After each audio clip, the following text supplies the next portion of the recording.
ಇಂದೇ ಡೌನ್ಲೋಡ್ ಮಾಡಿ ಮತ್ತು ನಿಮ್ಮ ನೆಚ್ಚಿನ ಶೋಗಳನ್ನು ಆನಂದಿಸಿ.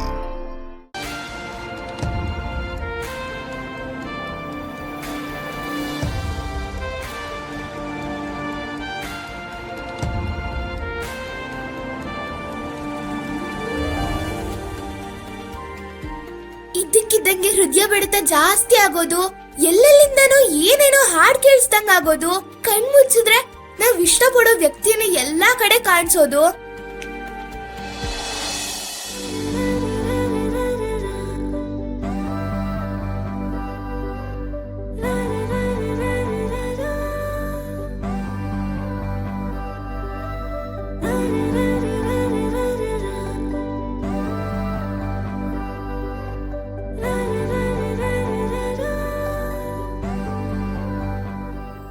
Thanks boss.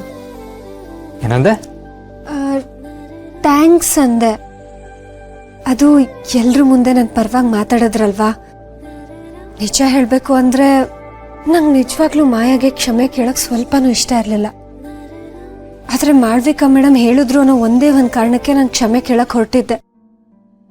ಆದರೆ ನಾನು ಕ್ಷಮೆ ಕೇಳಿ ನನಗೆ ಮುಜುಗರ ಆಗದೆ ಇರೋ ಹಾಗೆ ಮಾಡಿದ್ರಲ್ಲ. Thanks boss. ನೋಡಿದ್ರಕ, ನಾವೇನು ತಪ್ಪು ಮಾಡಿಲ್ಲ ಅನ್ನೋ ನಂಬಿಕೆ ನಮಗೆ ಇರುವಾಗ ನಾವು ಯಾರಿಗೂ ಕೇರ್ ಮಾಡೋ ಅಗತ್ಯ ಇಲ್ಲ.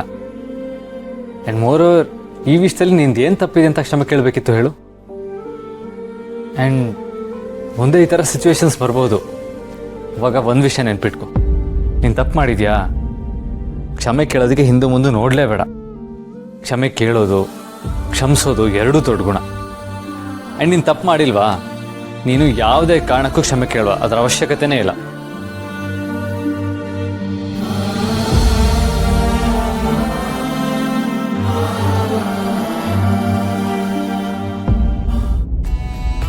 ಕ್ಷಮಿಸೋದು ದೊಡ್ಡ ಗುಣ, ಆದರೆ ಒದ್ದೆ ಟವೆಲ್ನ ಬೆಡ್ ಮೇಲೆ ಹಾಕಿದರೆ ನಾನು ಯಾವುದೇ ಕಾರಣಕ್ಕೂ ಕ್ಷಮಿಸಲ್ಲ. ಕ್ಷಮಿಸ್ಬೇಡಿ ಬಾಸು, ಗೊತ್ತಾಗ್ಲಿಲ್ಲ. ಓಕೆ. ಏನು ಗೊತ್ತಾ ದುರ್ಗಾ, ಅಂಬಿಕಾ ಇದ್ದಾಗ ಈ ಒದ್ದೆ ಟವೆಲ್ನ ನಾನು ಬೆಡ್ ಮೇಲೆ ಹಾಕ್ತಾ ಇದ್ದೆ. ಅವಳು ತುಂಬ ನೀಟು. ನಾನು ಈ ಥರ ಮಾಡಿದಾಗೆಲ್ಲ ನೀವು ಹಿಂಗೆ ಮಾಡ್ತಾ ಇದ್ರೆ ನನ್ನ ಮನೆಯಿಂದ ಆಚೆ ಹೋಗ್ತೀನಿ ಅಂತ ಹೆದರಿಸ್ತಾ ಇದ್ಲು. ಅವಳು ನನ್ನ ಹೆದರಿಸಿನೇ ನನಗೆ ಭಯ ಆಗಿ ಈ ಒದ್ದೆ ಟವೆಲ್ನ ಬೆಡ್ ಮೇಲೆ ಹಾಕೋ ಅಭ್ಯಾಸನ ನಿಲ್ಲಿಸ್ದೆ. ಆ್ಯಂಡ್ ಆಮೇಲೆ ನನಗೆ ಯಾರಾದರೂ ಒದ್ದೆ ಟವೆಲ್ನ ಬೆಡ್ ಮೇಲೆ ಹಾಕಿದರೆ ಕೆಟ್ಟ ಕೋಪ ಬರುತ್ತೆ. ನಾನು ಅಲ್ಪ ಸ್ವಲ್ಪ ಡಿಸಿಪ್ಲಿನ್ ಕಲ್ತಿದ್ದೀನಿ ಅಂತಂದರೆ ಅದು ಅಂಬಿಕಾಯಿಂದಾನೆ. ಸರಿ ಬಾಸು, ಇನ್ಮೇಲೆ ನಾನು ಒದ್ದೆ ಟವಲ್ನ ಹಾಸಿಗೆ ಮೇಲೆ ಹಾಕಲ್ಲ, ಸರಿನಾ? ಪ್ರಾಮಿಸ್? ಪ್ರಾಮಿಸ್.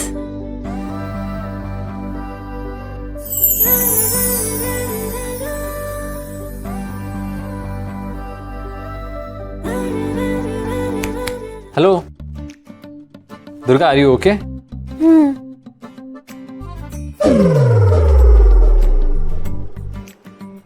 ಬಾಸು, ನಿಮಗೆ ಹಾಡು ಕೇಳಿಸ್ತಿಲ್ವಾ? ಹಾಡ? ನೆನ್ನೆ ಜೈಲಲ್ಲಿ ಆ ಹುಡುಗ ಹಾಡು ಹೇಳ್ತಿದ್ನಲ್ಲ, ಅದು ನೆನಪಾಗ್ತಾ ಇರ್ಬೇಕು ನಿನಗೆ. ಹಾಡಂತೆ ಹಾಡು, ಒಳ್ಳೆ ಭ್ರಮೆ. ಹೌದಾ? ಆದ್ರೆ ನನಗ್ಯಾಕೆ ಹಾಡು ಕೇಳಿಸ್ತಿದೆ?